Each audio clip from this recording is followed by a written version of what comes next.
Welcome back. So you can see I have a little bit of striping on this one, and I have this one is a little bit plainer.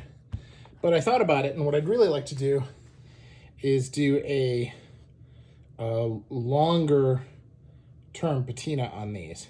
So as you know, I started with just the tan color, but what I'm going to do is I'm going to add some interesting color design. So this is navy blue, pretty dark. And then I have mahogany, all right, and then cognac, all right. Now what I think I'm going to do is, and this is the fun part about polishing, folks, is that you can kind of make it up as you go. So what I'm going to do, oh, and I have green. Okay. And when I've gotten the best patinas on my shoes, you always can tell there's little bits of different colors all over. So we're going to start with this one, and we'll start with a little bit of blue. What we're going to do is just a very light coat. You see how this goes is you get a little bit of texture in the color.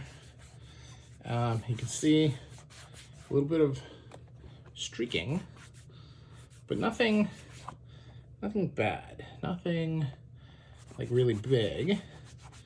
All right, and see I'm going over here, and you know, if you do a little bit too much somewhere, you can always just do a little bit more.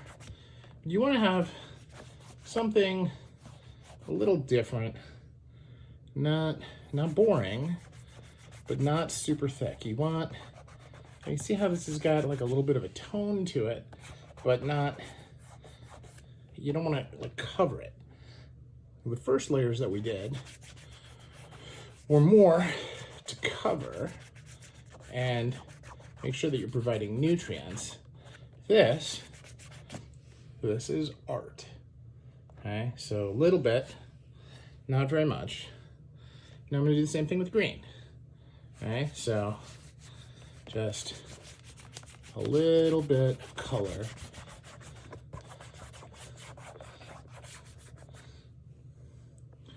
Yeah, this area doesn't have a lot of color on it, so I'm adding a little bit more. Now it's just different colors building together.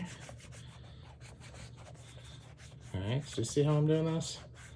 Got a little bit of stripey. Now, it may seem shocking at first, but when we start blending it with the colors that are closer to the original British tan, it softens it quite a bit. Okay, and the mahogany and the cognac have tints of red that allow it to really overcome the red that I added yesterday onto the other shoe. Now it's very light, not supposed to be very intrusive. Just a subtle coloring. All right, and we're gonna do this here.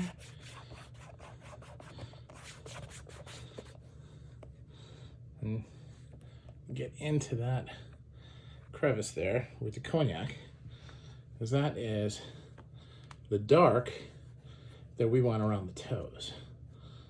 All right, so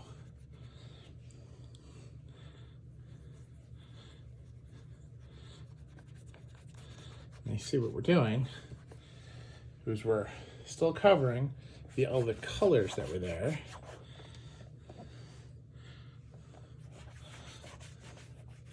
Without blending, we're actually providing spots of color. So take a look. So you have this one compared to that one. I see it's a pretty big difference, but this is what I'll call the fun polish, right? So now we're taking the navy,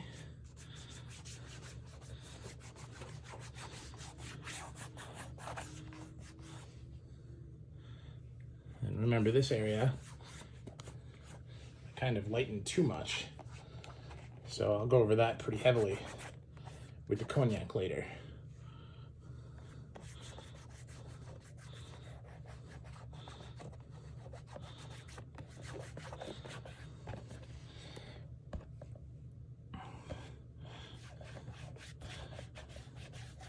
You see, you do a stripe and then you blend it in so that it becomes a different color on top. And here I'm adding the green.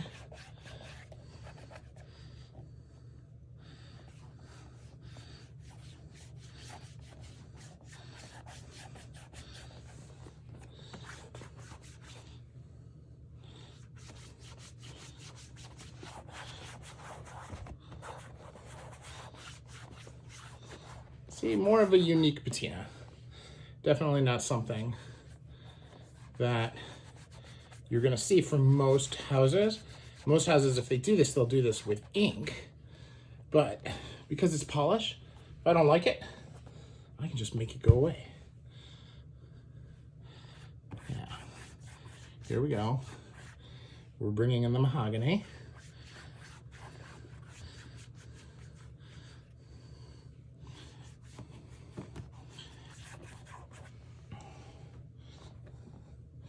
And I'm going to go over this area.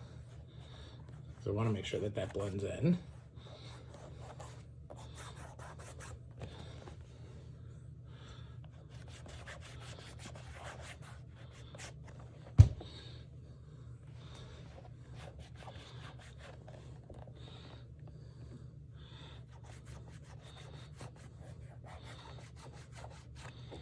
Now, we do the cognac.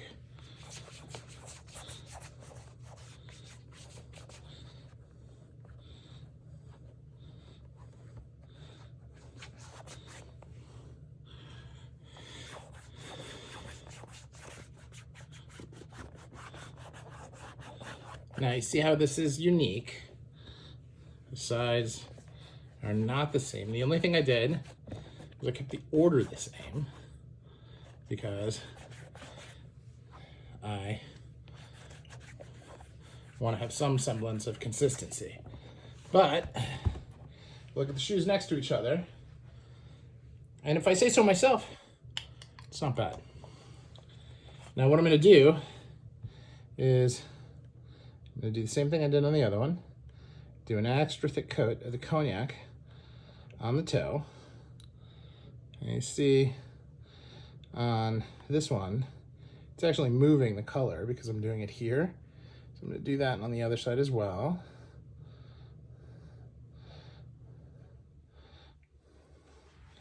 And then I'm going to allow them to dry. See.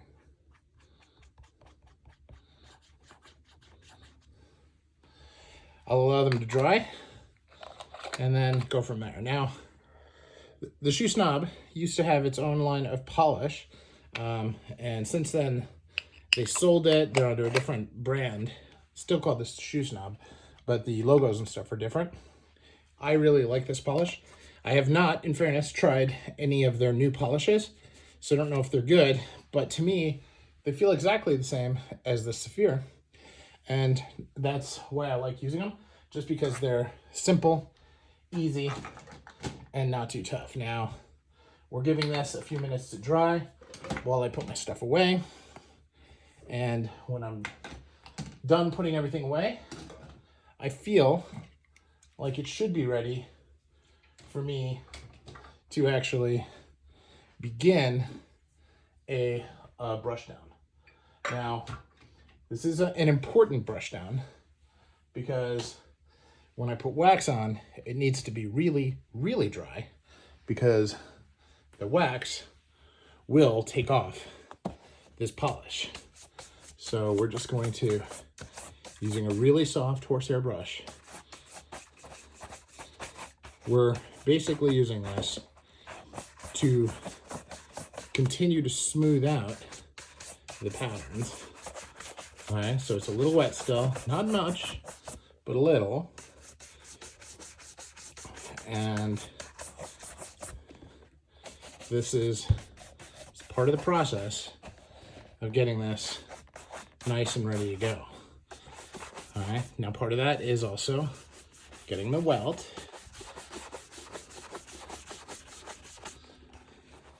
And you can see I left this pretty stripy with a little bit clear at the toe. And that's all the stuff that I'm gonna work out with polish, with the actual wax. All right, but as you see, it brought up a nice shine compared to the other one here. Now with this one, we'll do the same.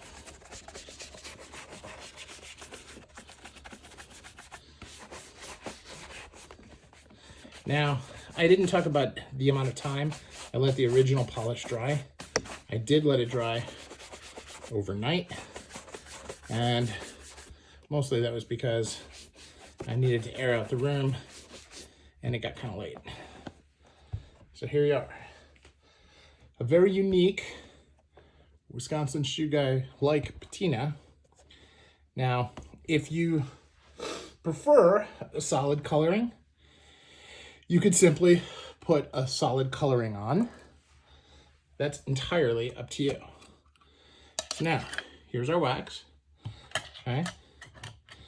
And now, what I'm gonna do is I'm gonna do the wax, but as I said, I'm gonna do a pretty light touch, because what I don't want is I don't want to remove any of the beautiful color that I put on here. So, just a light touch, and then I'm gonna let it dry. Now, yes, we're waxing all over. This is the protective layer on the shoe. This is what will help you in weather, and this is what will help you on scratches.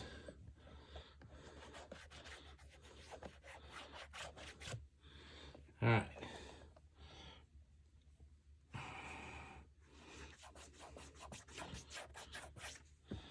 Now, with this one, I'm going to put more on the toe, just like I did before.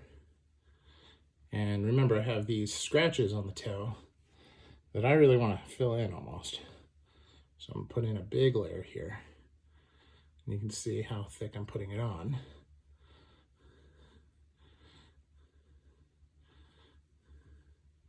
And then I'm going to let that dry fully.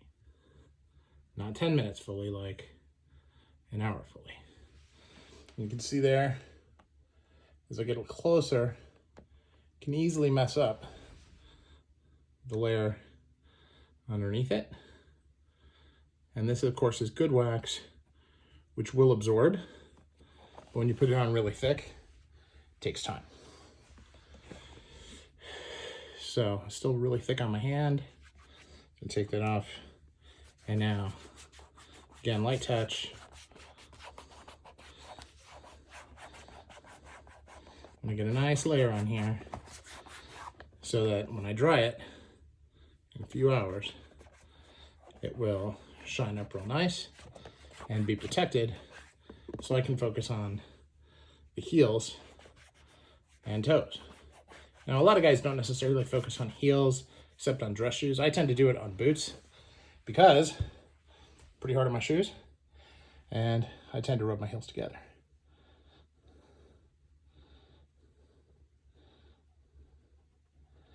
And there we go.